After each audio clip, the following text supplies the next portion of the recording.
안녕하세요. 토요미스테리 디바제시카입니다. 4월이 시작되면 추웠던 겨울이 지나고 봄이 오는 설레임의 시기인데요. 날씨가 따뜻해진 만큼 자연이 아름다워지는 때이기도 합니다. 이땐 꽃뿐만 아니라 대나무에서도 새싹이 자라기 시작하는데, 특히 자란 지 얼마 안 된 어린 죽순은 음식으로도 인기가 좋습니다. 그래서 일본에서는 가족들이 대나무 숲으로 죽순 캐기 체험을 가기도 하죠. 이게 도시에서 벗어나서 자연도 즐기고 또 죽순을 캐서 바베큐도 해먹을 수 있어서 자녀들을 둔 일본 가정에서는 꽤 인기 있는 체험으로 알려져 있습니다. 그러던 지난 2005년 4월 29일 아이들에게 색다른 경험을 시켜주고자 한 가족이 카가와현 사카이대에서 열리는 죽순 캐기 체험에 참가하게 됐죠. 이들은 다카마스시에 살던 직장인 엄마 마사요 씨와 초등학교 3학년 첫째 딸, 그리고 5살이었던 둘째 딸 유키였습니다. 엄마가 평소 회사에 다니느라고 아이들과 집 밖에서 시간을 보내지 못해서 너무 아쉬웠고, 그래서 마침 이번 3일간의 연휴를 맞아 두 딸을 데리고 체험에 나서게 된 거죠. 그날 여기에 왔던 사람들은 마사요 씨 가족 외에도 19가족이나 더 있었어요. 그리고 자원봉사자 6명까지 더해서 총 한 60여 명이 단체로 모이게 되죠. 그리고 기대하던 죽순 캐기 체험은 오후 1시부터 시작됩니다. 대나무 숲의 이 정해진 지역에서 가족 단위로 3, 3호 약 1시간 정도 죽순을 캐는 시간이 주어졌습니다. 그리고 2시에는 다시 정해진 장소로 집합을 해야 하는 일정이었죠. 이제 시작할게요 하자마자 서로 더 많이 죽순을 캐러 분주해졌습니다. 그러다 1시 20분쯤 이리저리 막 죽순을 채집하던 마사요 씨와 아이들이 좀 더 사람이 없는 곳에서 많이 가져가야겠다는 생각에 영역을 확대했고요. 그렇게 점점 제한 지역에서 벗어나기 시작합니다. 특히나 엄마는 죽순 하나하나 발견할 때마다 아이들이 너무도 신나해하니까 더욱더 이걸 열중하게 되는데, 그러던 중 5살 둘째 딸 유키가 엄마 옆으로 오더니 "엄마, 나도 엄마처럼 죽순 캐올래" 라고 말한 후 근처 숲을 서성였고요. 조금 후에 아이는 숲에서 모습이 보이지 않았습니다. 엄마는 한참을 열중하면서 바구니를 다 채웠죠. 그리고 어느덧 집합 시간이 다 된 것 같아요. 그래서 고개를 들어 아이들의 이름을 불렀는데요. 첫째는 엄마 목소리를 듣고 바로 왔지만 유키는 보이지 않았습니다. 둘째가 조금 멀리 간 건가 싶어서 엄마가 주변 일대를 다 돌았지만 이 대나무 숲 어디에도 딸의 모습은 보이지 않습니다. 그리고 그제서야 심각성을 느낀 엄마가 행사 관계자에게 달려가서 딸이 사라졌다고 알렸고요. 이후에 여기 참가자들 모두 그녀를 도와서 약 1시간 동안 대나무 숲을 샅샅이 뒤지게 됩니다. 오후 3시가 넘어갔지만 유키의 흔적 발견되지 않습니다. 결국 행사 관계자가 신고를 했고요.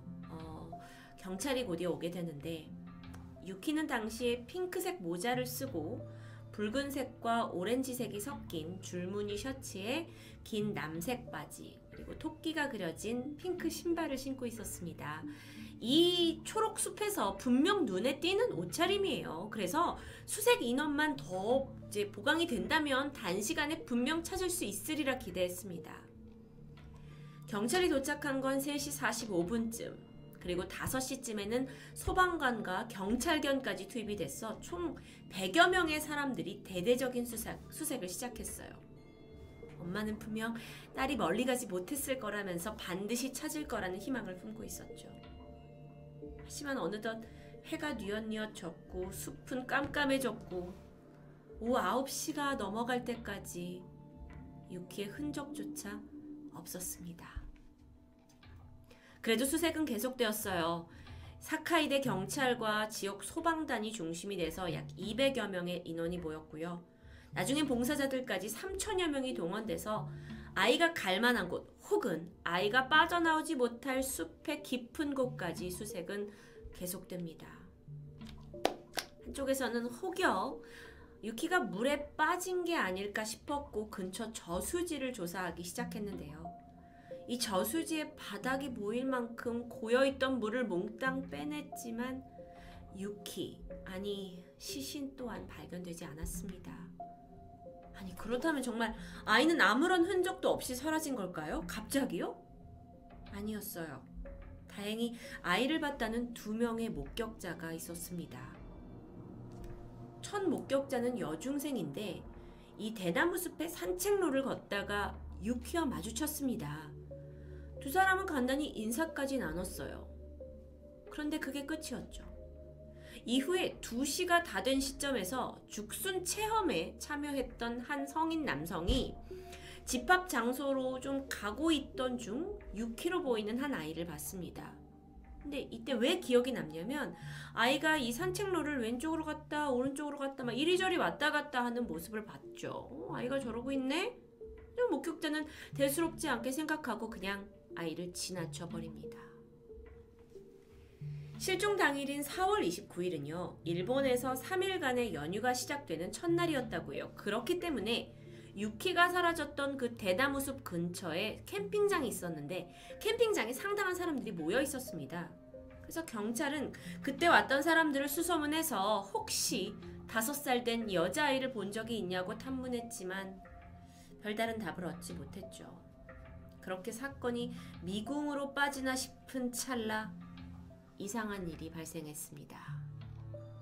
경찰견 한 마리가 유키가 들고 있던 물병의 냄새를 따라서 그 아이의 행방을 쫓던 도중 딱 어느 지점에서 멈춰버린 겁니다. 아무리 목을 잡고 가자고 해도 경찰관이 끔찍하지 않아요. 그렇다면 뭔가 있다는 거잖아요. 그래서 수상함을 느낀 경찰이 그곳을 조사했지만 또 아무런 단서가 없어요. 경찰은 얘가 냄새를 착각했나 싶어서 그걸 그냥 넘겼죠. 그리고 다음날 4마리의 경찰견이 추가로 투입이 되었고요. 모두 이제 나갔어요. 그리고 그 4마리 모두 그 수상한 스팟에서 모두 걸음을 멈췄다는 겁니다. 아니 그렇다면요. 이곳에서 아이의 채취가 갑자기 끊겼다고 볼 수 있겠죠. 전문가에 따르면 경찰견은 신발과 땅 사이에서 발생하는 마찰 냄새를 쫓는 거라고 합니다. 그런데 이 유키의 사건처럼 5마리의 경찰견이 같은 장소에서 모두 추적을 중지했다는 건 여기에서 그 냄새가 완전히 끝났다, 없어졌다라는 것으로 볼 수 있겠죠. 근데 위치적으로 볼 때 거기가 헬리콥터나 무언가로 인해서 이렇게 상공으로 끌어올려지지 않는 한 갑자기 냄새가 끊긴다는 건 쉽게 설명되지 않는다고 합니다. 그래서 이 의견이 과연 사실인지 일본의 한 프로그램에서는 실험이 이루어졌죠. 광장에서 여자아이가 A 지점에서 B 지점까지 걷게 했고요.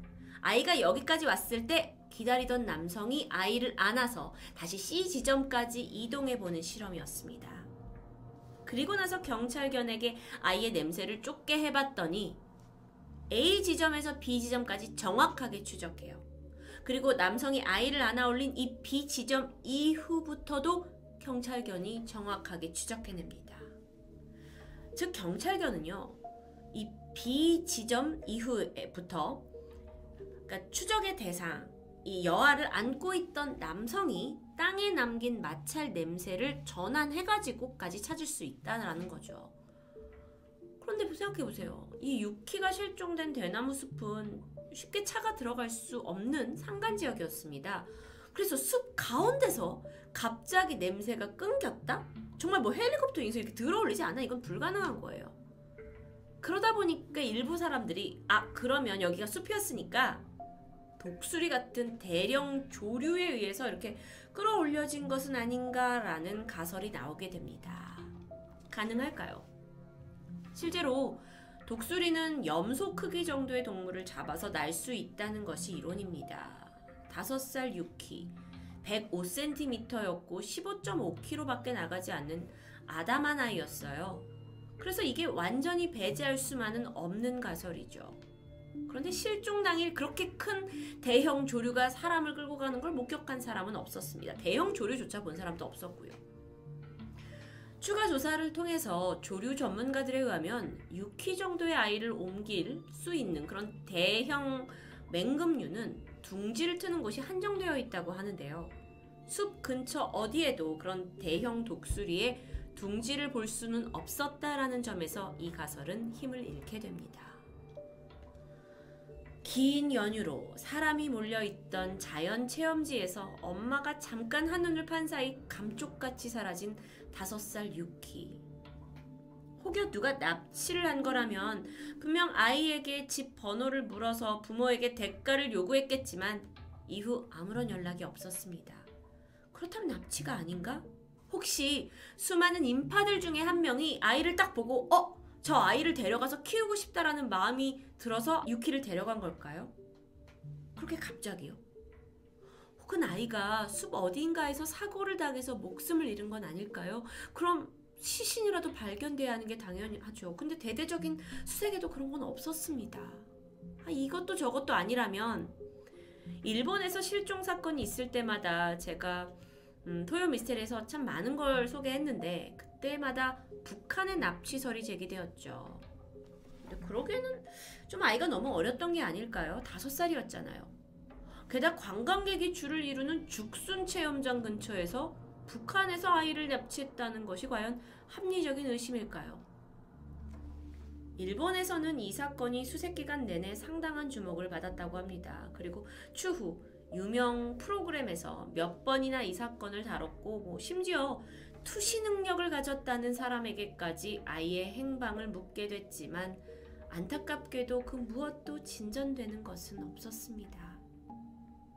현재까지 아이가 살아남아서 성장했다면 이런 얼굴일 거라고 예상을 하고 있는데 사실 유키 실종 사건 바로 전에 일본에서는 굉장히 눈살을 찌푸릴 만한 또 다른 사건이 있었습니다.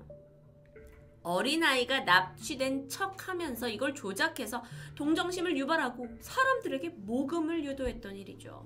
말도 안 됩니다. 그렇기 때문에 시기적으로 유키 가족들은 이거 주작 아니야? 라는 사람들의 의심을 피할 수 없었다고 하죠. 하지만 아이를 잃은 부모에게 그런 눈초리는 전혀 문제가 되지 않았습니다. 특히 아버지 오우 마사요 씨는 만사를 제치고 경찰의 수색에 함께했고요. 틈 날 때마다 꾸준히 실종 전단지를 배부했다고 하죠.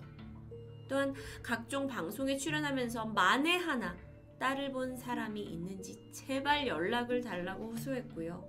혹은 최악의 경우 누군가 유키를 납치해 간 거라면 제발 아이를 집으로 돌려보내달라고 애걸했습니다. 유키는 지금 어디 있는 걸까요? 그리고 이 세상엔 왜 이렇게 실종 사건이 많이 발생하는 걸까요? 토요미스테리 디바제시카였습니다.